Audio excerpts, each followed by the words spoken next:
بدھ کے دن کا یہ دوسرا ویلاگ، اس میں بڑی جو ڈیولپمنٹس ہیں وہ آپ کے سامنے۔ 5 اگست کو پنڈی اسلام آباد کی عوام کو اڈیالہ پہنچنے کی دعوت، کون سی اہم شخصیتوں کا استقبال کرے گی؟ عمران خان کے بیٹوں کی آمد سے پہلے برطانوی سفیر جین میریٹ کی دوبارہ ملاقاتیں، اور برطانوی پارلیمنٹ میں آج پاکستان پر بڑی خطرناک رپورٹ جو مخالفین کو نشانہ بنانے پر برطانیہ کا ڈٹ گیا۔ اور خان کی اہم ملاقاتوں میں بھی کل 6 نئے نام۔ علی امین گنڈا پور کی کنفیوز پالیسی، دھمکیاں، ایپیکس کمیٹی میں کیا ہوا، اس کی تفصیلات بھی آپ کے سامنے رکھتا ہوں۔ اور باجوڑ آپریشن خلاف دھرنا جاری، عوام کی فوج مخالف نعروں کی گونج، اور اسلام آباد میں اپوزیشن جو آل پارٹیز کانفرنس روکنے کی تیاریاں، ہوٹل مالکان کو سیل کرنے کی دھمکیاں، تحریک انصاف کا لائے عمل تحریک تحفظ آئین کے ساتھ جاری۔ اور آج کچہری میں کرنل ندیم صاحب کی پٹائی بھی ہوئی، اور ڈونلڈ ٹرمپ کے 25% ٹیرف کا معاملہ، لیکن اس سے بھی بڑا معاملہ جو امریکہ اور چین دونوں میدان میں، باجوڑ آپریشن، معدنی ذخائر، اصل معاملہ ہے کیا، یہ آپ نے غور سے ذرا سمجھنا ہے۔ سب سے پہلے تو اس وقت دیکھیں حالات خطرناک ہوتے جا رہے ہیں، جو موجودہ رجیم ہے جس طرح اپنی ہی عوام کو فوج کے سامنے کھڑا کیا جا رہا ہے، اور بدقسمتی سے وہ گریٹر پلان کا حصہ نظر آ رہا ہے جس میں ہم پہلے مشرقی پاکستان کھو چکے ہیں۔ جو نعرے قائد اعظم یونیورسٹی سے شروع ہو کے باجوڑ تک سنائی دیے جا رہے ہیں وہ بڑے خطرناک نعرے ہیں۔ عوامی غم و غصہ جو ہے وہ بڑھتا جا رہا ہے۔ باجوڑ کے عوامی نمائندوں کی آج آپ تقاریر سنیں، وہاں کی عوام کا احتجاج دیکھیں، آپریشن کے نتیجے میں جو شہید ہونے والے معصوم نوجوان کی بیعت جب لائی گئی تو وہاں آپ لوگوں کے ذرا جذبات دیکھیں۔ یہ معاملہ اگر مزید بڑا احتجاج کا رخ تو پھر یہ کس طرف جائے گا؟ خیبر پختونخوا میں جنید اکبر نے بڑے بیانات آج دیے کہ جنرلوں کے جو فیصلے تھے عوام کو اعتماد کے بغیر تھے، اب جو فیصلے لیے جا رہے ہیں آپریشنز کا حل نہیں ہے، اور یہ غلط فیصلے پاکستان کی بقا کو، سلامتی کو خطرے میں ڈال رہے ہیں۔ آپ اس وقت کسی بھی طبقے فکر کسی بھی شخص سے مل لیں، وہ حکومت کو، سسٹم کو، اسٹیبلشمنٹ کو گالیاں دے رہے ہیں۔ لوگوں کا غم و غصہ کا لاوا بنتا جا رہا ہے۔ احتجاج نہ کرنے کی اجازت دینے سے یہ ایک پریشر کوکر بنا ہوا ہے۔ اس وقت دیکھیں تحریک تحفظ آئین کے تحت جو آل پارٹیز کانفرنس اسلام آباد میں ہوٹل بک کروانے کی کوشش تھی اجلاس کے لیے، وہ اسپیشل برانچ اسلام آباد انتظامیہ تمام ہوٹل مالکان پر دباؤ ڈالی کہ ہوٹل نہیں دینا ورنہ مستقل بند کر دیں گے۔ اب تحریک تحفظ آئین کہہ رہی ہے کہ کل ہمیں تالے بھی اگر توڑنے پڑے تو ہم 10 بجے اجلاس کریں گے۔ معاف کیجیے گا، موبلائزیشن مہم بھی جاری رہے گی۔ کرک میں انصاف اسٹوڈنٹ فیڈریشن کا ایک بڑا احتجاج تھا۔ پنجاب میں بھی آج جو ان کے نوجوان لیڈر ہیں، ہر شہر ڈپٹی جو ان کے اپوزیشن لیڈر وہ بھی کہہ رہے تھے، ہر شہر، ہر ضلع میں، ہر جگہ پر ہماری عوام کی موبلائزیشن چلے گی۔ 5 جولائی جو ہے ایک جہاد بنا ہوا ہے۔ شیخو پورہ میں بھی، قصور میں بھی آپ دیکھیں جس طرح عوامی ریلیوں کا ایک سلسلہ چل رہا ہے۔ شمالی پنجاب میں وہاں کے جو فارم 45 کے MP ہیں زین العابدین، مری میں آپ دیکھیں وہاں پہ راجہ ستی صاحب ہیں، ان کے ساتھ سنم جاوید بھی تھی۔ اس کے علاوہ برطانیہ میں 3 اگست کو 10 ڈاؤننگ کے باہر بھی، وزیر اعظم ہاؤس کے باہر بہت بڑا احتجاج۔ اور یہ سارے معاملات کا نتیجہ دیکھیں، برطانیہ میں آج پارلیمنٹ کی جوائنٹ کمیٹی میں جو انسانی حقوق کے حوالے سے رپورٹ جاری ہوئی، پاکستان کو ان ممالک میں شامل کیا گیا جہاں 2022 سے اب تک برطانوی شہریوں کے اہل خانہ پر ظلم و ستم ہو رہا ہے۔ پہلے یہ چین، روس، ایران وغیرہ ہوا کرتے تھے، اب 48% اس میں جو اضافہ ہوا انہوں نے کہا جسمانی تشدد، انٹرپول کے ریڈ نوٹسز، عدالتوں میں مقدمات، اور اس کے علاوہ جو برطانوی سفیر کی پاکستان میں ملاقاتیں، یہ پہلے نون لیگ کے رہنماؤں سے ملی یا پیپلز پارٹی کے رہنماؤں سے، انہیں سمجھانے کی کوشش کر رہی ہے کہ جس طرح محترمہ بینظیر بھٹو پاکستان آئی، خان کے بیٹے پاکستان آئے اپنے والد سے ملنے، پیپلز پارٹی ان معاملات سے تھوڑا دور رہے۔ اب ان کے اصل طاقت کے مراکز سے بھی بات چیت ہونی ہے، اور میرے خیال میں جو سفیر کی ملاقاتیں ہیں یہ عمران خان کے بیٹوں کی آمد کے سلسلے میں رکاوٹیں جو ڈالے جائیں گی وہ روکنے کی کوشش ہے۔ اصل معاملہ 5 اگست کی کال ہے۔ دیکھیں عوامی تحریک جب جوبن پر پہنچے گی تو پھر بہت سے ممکنہ معاملات ہو سکتے ہیں۔ میں یہ ماضی کو دیکھ کر پیشن گوئی تو نہیں کرتا، لیکن ذاتی تجزیہ ہے میرا کہ یہ اگست آزادی کا مہینہ بن سکتا ہے، حقیقی آزادی، کیونکہ لوازمات نظر آ رہے ہیں۔ اس میں دیکھیں وجہ ایک تو عمران خان کے بیٹوں کی آمد سے بہت بڑا اثر ہوگا، جو علیمہ خان نے آج دوبارہ بیان دیا کہ وہ ضرور آئیں گے، اور احتجاج کے لیے تو ان کا باپ ہی کافی ہے۔ 5 اگست کو عمران خان کی بہنیں بھی نہ اسلام آباد، نہ پشاور، نہ لاہور، وہ راولپنڈی اڈیالہ جیل کے سامنے ہوں گی۔ وہ ملاقاتوں کا دن ہے، اور عمران خان نے جو کہا تھا نا کہ جوبن پہ تحریک پہنچے، تو مجھے لگتا ہے کہ یہ شاید عوام کا رخ کہیں اڈیالہ کی طرف نہ ہو جائے۔ وہاں ظاہر ہے عمران خان کی بہنیں عوام کو استقبال کریں گی۔ ان کے ساتھ تو خود بھی وہی ہو رہا ہے جو قائد اعظم کی بہن کے ساتھ نہیں ہوا، فاطمہ جناح کے ساتھ۔ عوام خان کو قائد اعظم سے بڑا لیڈر کیوں کہتی ہے؟ دیکھیں قائد اعظم کی بہن پر پانی چوری کا مقدمہ تھا، خان کی بہنوں پر اقدام قتل، دہشت گردی، بم بنانے، انتشار کے 12 مقدمات نسبت دہشت گردی عمران خان کی بہنوں کے۔ اسی طرح قائد اعظم کی اہلیہ پر انگریز نے کوئی ظلم نہیں کیا، خاندان پر، لیکن یہاں کالے انگریز جو عمران خان پر، اس کے خاندان پر جو ظلم و ستم کر رہے ہیں، تو اب ہوگا تو ظاہر ہے وہی جو اللہ کو منظور ہوگا، اس کی رضا ہوگی، منشا ہوگی۔ وہ تو چاہے تو سوئی کے نکے سے آپ کو پتہ ہے اونٹ گزار دے، تو اس کے لیے تو سب کچھ ممکن ہے، لیکن لگ ایسے رہ کے عمران خان کو رہا کرنا پڑے گا۔ لوازمات پورے ہیں۔ دیکھیں عوام اگر اتنی بڑی تعداد میں نکلتی ہے جو نظر آ رہا ہے، تو اس میں پھر جو عمران خان کو میڈیا پہ انہوں نے روکا ہوا ہے، اسی میڈیا پہ عمران خان کو بٹھائیں گے جہاں 2 سال سے آواز بند ہے، وہیں پہ آپ کو عمران خان بیان دیتے ہوئے نظر آ رہے ہوں گے، لوگوں کو گھروں میں جانے کے، پرامن رہنے کے۔ اور یہ جو دیکھیں مذاکرات کی بات کرتے ہیں، جو بات چیت کی بات کرتے ہیں، وہ عمران خان بات چیت بھی نئے لوگوں سے کریں گے. ہو سکتا ہے پرانے لوگ اس وقت تک لندن، برطانیہ، یورپ، آذربائیجان، ترکی، سعودی عرب، عرب امارات پہنچ چکے ہوں. سپریم کورٹ بھی جو راتوں کو 12 بجے کھلتی تھی خان پر کیسز پہ، وہی چیف جسٹس آئینی بینچ کے بغیر کھول کے خان کے کیسز کو بھی دھڑا دھڑا ایسے ہی ختم کر رہا ہو جیسے نواز شریف کے کیسز پر ٹھپے پہ ٹھپا لگ رہا تھا. عمران خان سے ہو سکتا ہے درخواست کریں آپ بیان دے دیں ایک دفعہ پھر، ملک بھی میرا، فوج بھی میری، اور نئے انتخابات کا اعلان، الیکشن کمشنر کو فارغ کر کے وہاں چھانٹی کی جائے. دیکھیں یہ عام حالات میں یہ ہوتا ہے جب حالات مکمل قابو سے باہر نکل جائیں. کے پی میں، بلوچستان میں جو ہو رہا ہے، امن و امان کا اس لیول پر خطرہ نظر آ رہا ہے. اس کے لیے جو عوامی رہنما عمران خان ہی ہیں جو یہ معاملات ٹھیک کر سکتے ہیں، اور ماضی میں ہو چکا ہے. 2009 میں آپ کو یاد ہوگا جی ایچ پی پہ حملہ ہوا تو وہاں باقاعدہ جہاز بھیج کے، ہیلی کاپٹر بھیج کے قید رہنماؤں سے مذاکرات کروائے گئے تھے، رابطے کروائے گئے تھے. لال مسجد میں جو آپریشن ہوا تھا اس کے بعد بھی عوامی غصہ اس لیول پر تھا کہ مذہبی طبقے کو نکالنا پڑا، خفیہ مذاکرات کرنے پڑے. مشرف نے 12 مئی جو کیا تھا کراچی میں، اس وقت بھی لوگوں کو ٹھنڈا کرنے کے لیے یہی ہوا. بلکہ بے نظیر بھٹو کی شہادت کے بعد نواز شریف کو سائڈ پہ کر کے زرداری کو سامنے لایا گیا، پاکستان کھپے کا نعرہ لگوایا گیا. تو عمران خان ایک واحد رہنما ہے جن کی بات قوم لب بیک کہتی ہے، اور وہ جیل میں اگر ہوئے خدا نہ خواستہ تو پھر جنگی والے حالات تو پھر سڑکوں سے ہٹانے والا ایک ہی شخص ہے، اور یہ ریاست جانتی ہے. اب ان کی باتیں تو عوام تسلیم نہیں کرتے.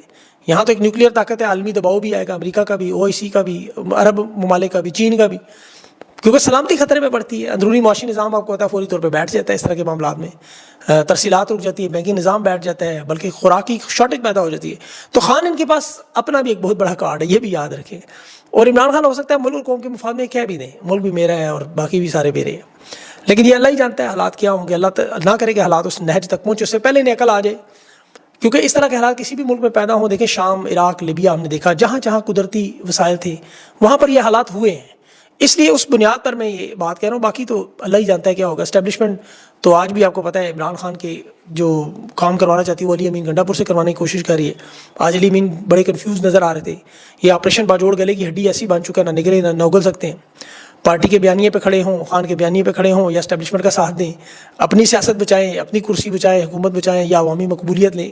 تو یہ کنفیوژن نظر آ رہی تھی. ایپیکس کمیٹی کے اجلاس میں وہ کمانڈر پشاور کے ساتھ، چیف سیکرٹری IG KP کے ساتھ، اور بیرسٹر سیف کے ساتھ ان کی جو اجلاس ہوا، اس کے بعد یہ ترجمانی باقاعدہ کر رہے تھے، عوام کو سمجھانے کی KP کوشش کر رہے تھے. کہہ رہے تھے ہم کو آپریشن نہیں کرنے دیں گے لیکن کارروائی کی اجازت دیں گے. اب آپریشن اور کارروائی میں نے ابھی تک فرق سمجھ نہیں آیا. اب یہ کاغذی کارروائی تو ہے نہیں. پھر یہ سیکورٹی اہلکاروں کو اپنا مہمان بھی کہہ رہے تھے کہ ہماری روایت ہے کہ مہمانوں کو ہم نقصان نہیں پہنچاتے. مقامی آبادی دہشت گردوں کو، کالعدم تنظیموں کی اطلاعات پر کہ یہ آبادی کے اندر رہتے ہیں، سیکورٹی فورسز پر وہاں سے حملہ کرتے ہیں، جس کے جواب میں مقامی آبادی پر حملہ ہوتا ہے اور جو کولیٹرل ڈیمیج ہوتا ہے. اب یہ دیکھیں کہہ رہے تھے کہ پتہ نہیں لوگ خوف کی وجہ سے کرتے ہیں یا لالچ کی وجہ سے. سوال تو ان سے پوچھنا چاہیے. کالعدم تنظیموں کی شہری آبادی میں رہنے کے بیان ہم نے اسرائیل کے وزیر اعظم کے منہ سے سنے جب غزہ کی بمباری پہ. وہ کہتا تھا یہاں مقامی آبادیوں میں لوگ رہتے ہیں اس لیے کرتے ہیں. آج یہاں وہی بات ہے. لیکن سوچا جائے تو لوگ کیوں کالعدم لوگوں کی حمایت کرتے ہیں؟ جنہیں یہ دہشت گرد کرتے ہیں وہ ہو سکتے ہیں ان کے لیے آزادی کے مجاہد ہو. یہ حمایت کو مذہب کی وجہ سے یا شدت پسندی کی وجہ سے تو نہیں کرتے. یہ تو کرتے ہیں اپنے ظلم اور انصاف، ان کی زمینوں وسائل پہ قبضے پر، ان کی شناخت پہ. جب بھی کوئی دیکھے غیر ملکی طاقت KP میں گئی، چاہے وہ دہشت گرد ہوں یا سیکورٹی فورسز، مقامی لوگوں کے پانی پر، ان کی معدنیات پر، ان کے پہاڑوں پر قبضہ کرنے کی کوشش کریں، تو وہاں پر مقامی لوگ خود کو بے بس غلام سمجھ، انہیں خطرہ لگتا ہے کہ یہ وسائل ہمارے چھین لیں گے. پھر جو گروپ بھی ان کی طرف سے لڑے ان کا ہیرو بن جاتا ہے. دہشت گرد تنظیمیں فائدہ بھی اٹھاتی ہیں اکثر. مقامی لوگ جڑ جاتے ہیں کیونکہ انہیں نظر آتا ہے کہ یہ جو زمینیں ہماری چھینی جا رہی ہیں، یہ جو ہماری مائیں بہنیں گھروں سے بے گھر ہو رہی ہیں، جو ہمارے جوان بچے شہید ہو رہے ہیں، ہمارے لیے پہلے ہی روزگار نہیں ہے. تو وہ پھر ان باتوں پر عمل کرتے ہیں.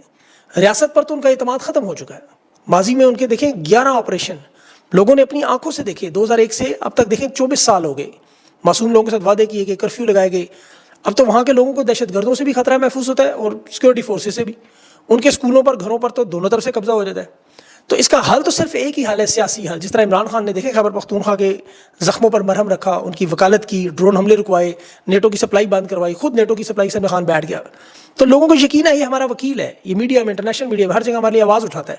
یہی وجہ ہے کہ وہاں پر 13 سال کی حکومت اور علی امین گنڈا پر موجود ہے. آج وہ ڈرون حملوں پر خان کی بات اگر مانتے ہوئے FIR کروائیں، اس سیاسی عمل کا حصہ بنتے ہوئے جرگا سسٹم بحال کر کے ان سے بات کریں، جو اب 2 اگست سے وہ کہہ رہے شروع کریں گے، تو پھر معاملہ حل طلب ہے. اس طرح تو دیکھیں شاید KP کی عوام سمجھ جائے گی، ورنہ آپریشن کے ذریعے آپ انہیں نہیں توڑ سکتے. اس سے پہلے اگر توڑ سکتے تو 11 آپریشن ہمیں دیکھ لیے ہیں.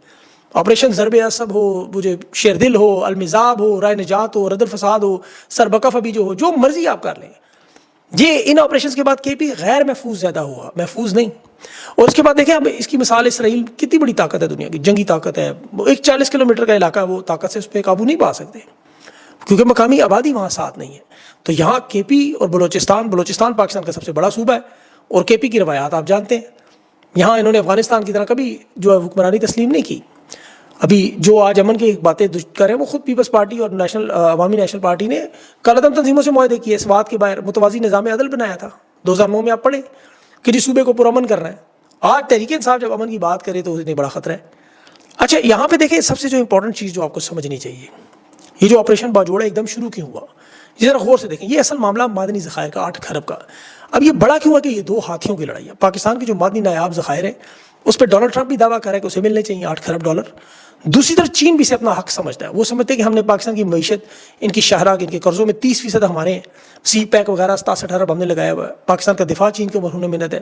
اب سیاسی اعتبار سے تو ظاہر ہے وہ امریکہ ان کے لیے اہم ہے، لیکن معیشت کے اعتبار سے چین یہ چاہتے ہیں. چین نے جو حال ہی میں 2023 میں آپ کو پتہ ہے لیتھیم سمیت 7 کانکنی کے افغانستان سے معاہدے کیے 6.5 ارب ڈالر کے بظاہر سونا، تانبا، لوہا، زنک، یہ سب اس میں شامل تھے. یہ چین کی کمپنیاں نکال رہی ہیں. لیتھیم کا ایک بڑا تخمینہ انہوں نے لگایا 10 ارب سرمایہ کاری.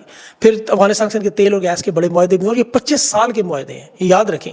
اب اس میں رائلٹی افغانستان کو کتنی دے رہے ہیں؟ 15%. باقی سارا یہ لیں گے. اب چین چاہتا ہے اسی طرح کا معاملہ پاکستان سے بھی ہو. امریکہ کیوں لے کے جائے؟ اور معدنیات اور کانکنی کے ٹھیکے ان کے پاس بھی ہیں، کاپر، گولڈ سے یہ جو بلوچستان میں، گلگت بلتستان میں. اب یہ چاہتے ہیں سرمایہ کاری ہم نے کرنی ہے جو جس طرح گولڈ مائنز میں ہے، تانبے میں ہے، گولڈ میں ہے، سلور میں ہے.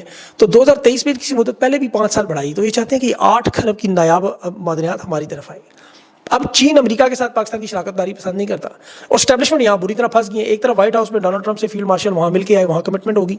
اب پچھلے ہفتے آپ نے دیکھا یہ بیجنگ کا دورہ بھی ان کا ہوا، پھر ان کی ایک ٹیم بھی ابھی حالیہ دنوں میں چین کی آئی. تو یہ دونوں پارٹیوں کو کیسے مطمئن کیا جائے؟ پھنس گئے.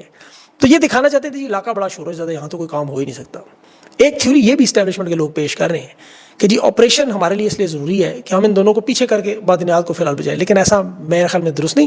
نظر دونوں کی ضرور ہے، انسانی جان ہو، معدنیات ہو، وسائل ہو، کسی غیر ملکی طاقت کو یہ حق نہیں ہے. یہ وہاں کی سیاسی جماعتیں، وہاں کی عوام جن کی ووٹ پہ لوگ آئے ہوں سامنے، یہ فارم 47 والے نہیں. ابھی وہ ناجائز وزیر اعظم شہباز شریف کیا کہہ رہا ہے کہ جی سپہ سالار نے انڈیپینڈنٹ پاور پرووائڈرز کے معاہدے مذاکرات کیے اور بڑے کامیاب مذاکرات کیے. آپ دیکھیں کہ شہباز شریف کے اپنے بیٹے کی کمپنی ہے چنیوٹ میں، وہاں پر گندگی، یہ جو فضلہ ہے انسانوں جانوروں کا، اس کی قیمت 100 امریکی ڈالر، اندازہ کریں. پھر نیشنل گریڈ کی بجائے یہ ذاتی کمپنیوں کو بیچ کے کیپیسٹی پیمنٹ میں اربوں روپے اپنی کمپنیوں میں لے جاتے ہیں. تو یہ ان کے مذاکرات ہوئے.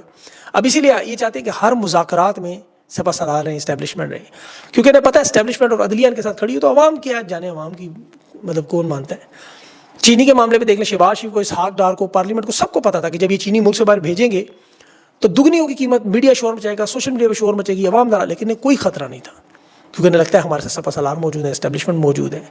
عوام 2-4 دن شور مچا کے وہی مہنگی چینی خریدنے پہ مجبور ہو جائے گی. ہم اس دوران اربوں کی کمائی کر لیں گے. ابھی تاجروں کے ساتھ بھی ٹیکس کے معاملات ایسے ہی ہیں، وہاں پہ معیشت کے معاملات اسی طرح ہی ہیں. ابھی یہ ایک باقاعدہ طور پر منافع بخش کاروبار میں اکٹھے ہیں کیونکہ دونوں کو فائدہ ہو رہا ہے، دونوں کے مفادات ہیں. ایک طرف شہباز شریف کے بیٹے کو، دوسرے فوجی فرٹیلائزر کو دیکھیں. مالی نتائج ان کا بھی اعلان ہوا، 12 ارب کا خالص منافع فوجی فرٹیلائزر کو ہوا ہے. پچھلے سال 26 ارب تھا، اس سال 38 ارب. تو پانچوں گھی میں سر کڑائی میں البتہ عوام وہ انگارے کھا رہی ہے اس وقت، اور پھر عوام انگارے کھائے گی تو پھر آگ تو نکلے گی. خدا نہ خواستہ اسی سے اللہ نے پاکستان کو بچانا ہے، اور یہی ہماری دعائیں کہ ان کو عقل آ جائے. آج علیمہ خان نے بھی بات کی ہے، یہ مسلمان ہیں، ہماری ان سے اللہ سے دعا ہے کہ اللہ ان کے دل پھیرے، ان کو سمجھ آئے کہ ظلم و ستم بند کریں اور پاکستان کو بہتری کی طرف لے کے جائیں. تو دیکھیں انہیں سمجھ آتی ہے یہ نہیں، عوام خود سمجھاتی ہے، یہ تو اب آنے والا وقت ہی بتائے گا. اللہ پاکستان پہ رحم کرے. اپنا خیال رکھیں، مجھے اجازت دیں. اللہ حافظ.